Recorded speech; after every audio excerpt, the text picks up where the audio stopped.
যোৰহাটৰ ঐতিহাসিক বঙালপুখুৰীত সাফাই অভিযান। যোৰহাট নগৰত অৱস্থিত ঐতিহাসিক বঙালপুখুৰীত আজি এক সাফাই অভিযান কাৰ্যসূচী হাতত লোৱা হয়। যোৰহাটৰ বঙালপুখুৰী পূজা মন্দিৰ সমিতিৰ উদ্যোগত লোৱা হৈছে এই উল্লেখনীয় পদক্ষেপ। বিভিন্ন ধৰণৰ অপতৃণৰে আৱৰি থকা এই পুখুৰীটোত সমিতিখনৰ উদ্যোগত সাফাই অভিযান চলোৱা হয়। লগতে বঙালপুখুৰী পূজা মন্দিৰৰ শতবৰ্ষ উদযাপনৰ প্ৰাক মুহূৰ্তত সমিতিয়ে এই পদক্ষেপ লোৱাৰ বাবে সকলোকে প্ৰশংসা কৰে। বঙালপুখুৰী পূজা মন্দিৰটি আমাৰ 100 বছৰ পূৰ্ণ হৈছে 2025 চনত। এতেকে 24-25 বৰ্ষটিত আমি 100 বৰ্ষৰ গোটেই কাৰ্যক্ৰমণিকাখিনিৰ ভিতৰতে আমি কেইবাটাও ইতিমধ্যে শেষ কৰিছোঁ।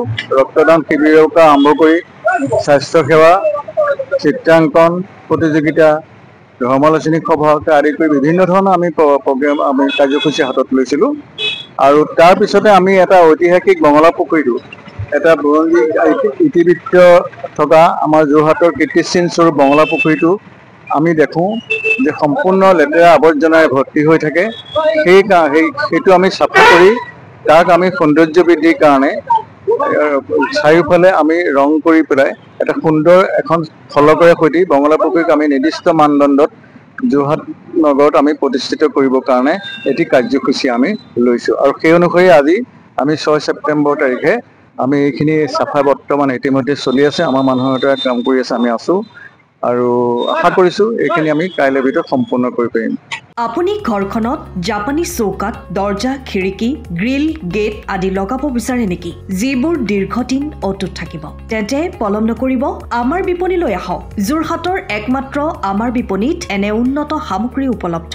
এই মেচিনটোৱে বেণ্ড কৰা হয়, দৰ্জা, চৌকাত আৰু উইণ্ডো বনোৱা হয়।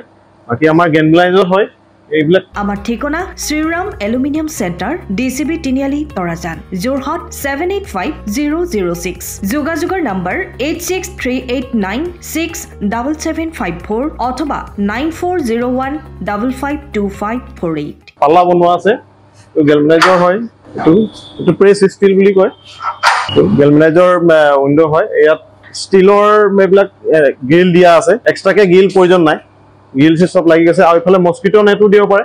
এইটো মস্কিটো নেট, এইফালে বেক চাইডে মস্কিটো নেটৰ পাল্লা আছে। পকাত নি পিনে ঘৰটো আৰম্ভ কৰোঁতে লৈ যাবলগীয়া হয়।